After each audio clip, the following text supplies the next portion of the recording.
All right.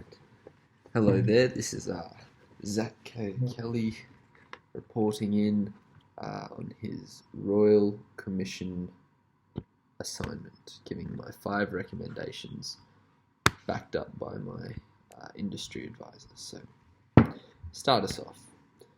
How did it come to the Royal Commission? Well, Australia's banking sector has been subject of mistrust among the general public for many years since the 2008 GFC. Topics such as service fees without a service, premiums increasing without warning, and insurance payout scandals from major providers in Australia led to general petitions for an investigation into Australia's banking sector. From the aftermath of the notorious CommInsure scandal, where it was found that Commonwealth Bank had not paid out on a few insurance claims or not granted insurance in general, basically the government developed a Senate inquiry into the life insurance securities and investments sector of June in 2013.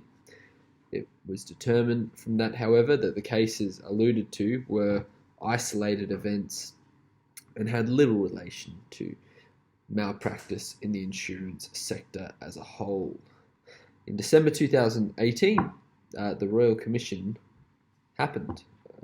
started to happen for the next year.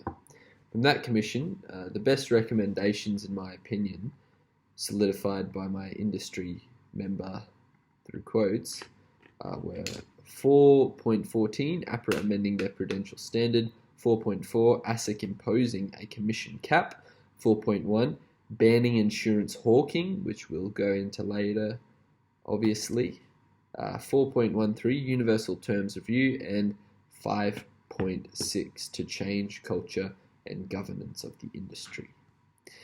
Firstly, relationships between companies that make the group industries and the companies that sell the group policies have seen poor sales and advice practices over time. This is due to a direct conflict of interest between the seller and the group policy of the product provider that pays them remuneration. The recommendation is there's to be a separation of the relationship and remuneration conflict between product provider and product seller and party product. The Royal Commission reports that this structure has proven to induce poor corporate and sales behaviour. Ensuring policies are in the best interests of the member is essential but often overlooked due to lacklustre prudential standard. Public trust in the RSC licensees performing in the best interest of the consumer is not strong. Similarly to APRA, thus, this recommendation is justifiable, also affirmed by our industry member. The next recommendation that was agreed upon was 4.4, the cap on commissions. It was believed that ASIC should impose a cap on the amount of commission that may be paid to vehicle dealers in relation to the sale of add-on insurance products. So the industry member of my choice was a financial planner from Cairns who owns a cell phone business called Kelly Wealth Services. His name's Brent Kelly, and he offered to provide a few quotes on these. He said, "I agree there has been a lack of ethics. In the past, it has been too easy to make a profit. Commissioned at times were 120% of annual premiums, thus created poor advice behaviour from a percentage of advisors. I believe most advisors are not morally corrupt, however a higher commission may influence some advice decision. A lower commission of reasonable commission will mean the average advisor will advise fairly. There will always be an element of poor ethics when it comes to commission, regardless of industry." And yeah, that was mostly agreed upon.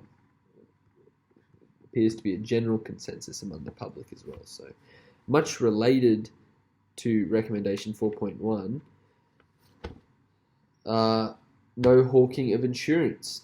This is consistent with prohibiting the hawking of superannuation products. So hawking of products should be prohibited.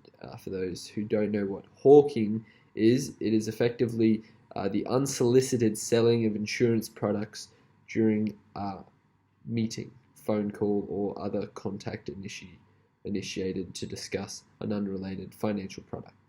So BK, Brent Kelly had